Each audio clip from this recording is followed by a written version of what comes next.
Bom, você já deve ter visto aí no título, né? Falar errado vai me ajudar a falar inglês? Mas falar errado? Nossa, isso não faz o menor sentido. Eu sou Bruno Nunes, eu sou o teu professor de inglês e a gente vai falar sobre isso agora. Olha, sempre que você está começando a aprender uma língua, você precisa treinar.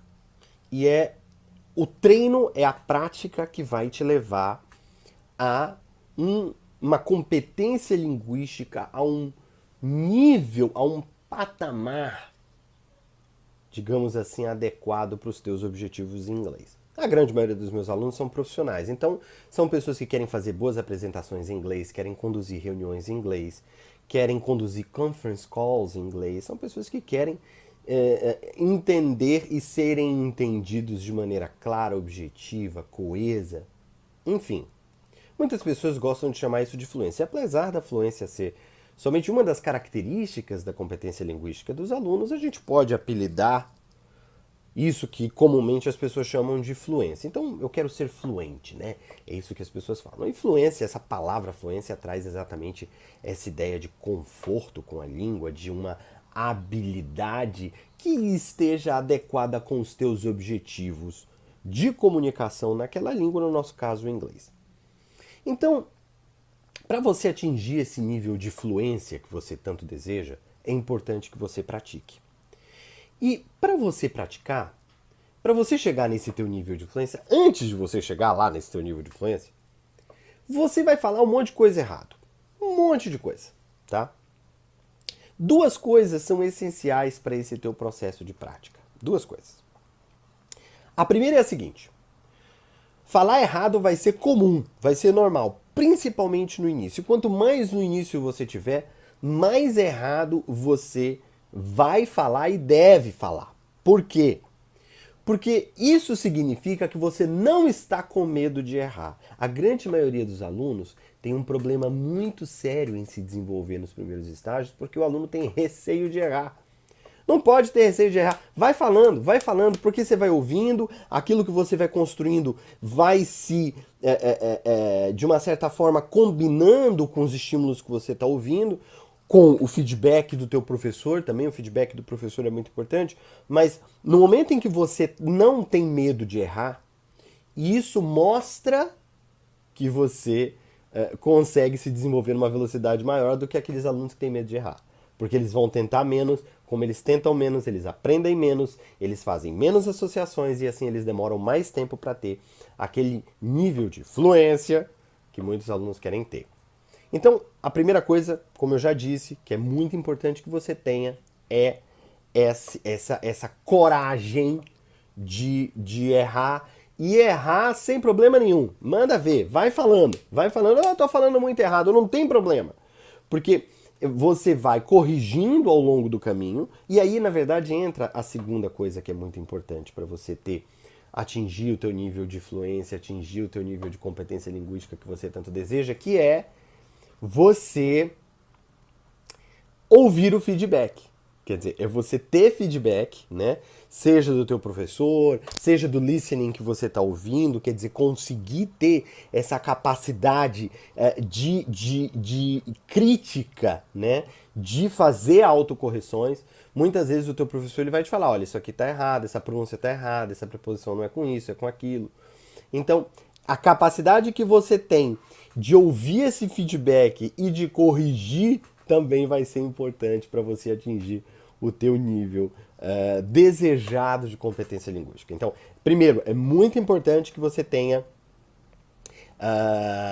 coragem de errar. Você não fique receoso de que, você vai se sentir envergonhado, enfim, que você vai se sentir menor que alguma outra pessoa, que o teu professor mesmo, porque você está, enfim, errando, né? Isso não faz o menor sentido. Eu costumo dizer que a sala de aula, ou qualquer ambiente no qual você está aprendendo, o erro ele é a matéria-prima do processo de aprendizado. É com o erro que a gente trabalha, né? Então, eu costumo até brincar que eu digo que se os alunos não errassem, os professores de inglês não teriam emprego. Eu adoro o erro, porque o erro mantém o meu emprego vivo. Brincadeiras à parte, o que eu estou querendo dizer é muito simples. A matéria-prima que a gente utiliza para o processo de evolução e de crescimento do desenvolvimento do aluno é o erro, né? É ler no erro que a gente aprende. Tá? E a gente não vai poder corrigir todos os erros a todo momento. Então, à medida que você vai evoluindo, esses erros mais básicos vão sendo corrigidos. E os erros mais, digamos assim, refinados, mais relacionados a detalhes, mais específicos, eles vão ficando mais pro final desse teu processo de aprendizado, quanto mais próximo você chega daquele nível de fluência ou de competência linguística que você quer atingir. Então, como eu já disse, o primeiro fator importante para você chegar nesse teu nível de competência linguística, de fluência desejado, é a coragem, é errar, é não ter medo de errar. Erra mesmo, manda ver, fala da maneira como você acha que você tem que falar, mas fala. Porque no momento em que você está falando, mesmo falando errado, o teu cérebro está buscando soluções para que você consiga desenvolver o teu discurso. Então, no momento em que você está errando, o teu cérebro também está buscando maneiras, né? Bruno, mas tem alguns erros que vão ser vícios e pode ser, olha, você vai ter vício de toda maneira, tá? Você vai ter vício de todas as formas. Porque o vício ele é um erro que se torna repetitivo e você vai coletar vícios independentemente de você tentar ou não. A chance é que quando você tenta muito, você tem mais chances de corrigir esse erro do que quando você não faz. Então a gente tem que parar com esse medo de errar. Tem que mandar ver. E aí os vícios precisam ser corrigidos, porque você vai criar vícios, né? Quando você está aprendendo a dirigir, quando você está aprendendo a fazer qualquer coisa, você cria vícios, tá? Mesmo que você seja avisado de uma série de coisas, você vai criar vícios. Então, se você quiser tirar esses vícios, você tem que corrigir. Isso é normal em qualquer processo de aprendizado, gente. As pessoas gostam de achar que o processo de aprendizado ele deve acontecer de maneira incólume durante todo o processo. Isso não faz o menor sentido. Porque buscar a perfeição em todos os momentos é extremamente contraprodutivo com o próprio processo de aprendizado. Porque quando você está buscando a perfeição em todos os momentos, você está deixando de entender que a imperfeição é a que te leva ao estágio que você quer. É que te leva, são os erros que te levam a uma evolução mais rápida. Entende? Então, não existe essa perfeição em todos os detalhes. Se você é um aluno de nível básico, cara, você não vai conjugar tempo verbal direito e não é por isso que você não vai falar.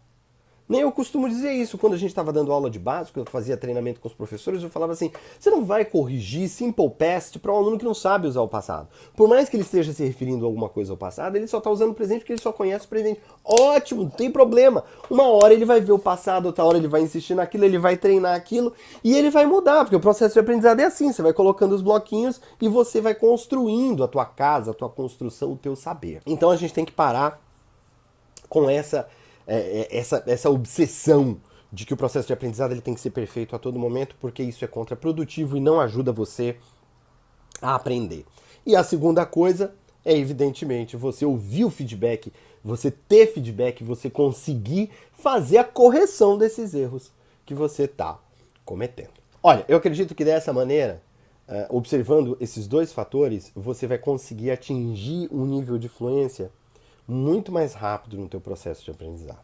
Se você gostou desse vídeo, então eu vou pedir para você vir aqui embaixo, dar um joinha, se inscrever nesse botão vermelho que tem bem aqui, se inscrever, você se inscreve nesse canal, porque aí você tem um sininho também em algum lugar, você aperta esse sininho, porque aí você, além de ser inscrito no canal, você é avisado de quando a gente tem vídeo novo, e você não perde, e assim você consegue se desenvolver ainda mais. Me segue também nas redes sociais, tá? A gente tem aqui o @inglescombruno, que é o meu Instagram, e lá também a gente tá cheio de dicas, cheio de informação legal para você conseguir chegar nesse teu nível de fluência, nesse teu nível de competência linguística que você deseja. Conta comigo.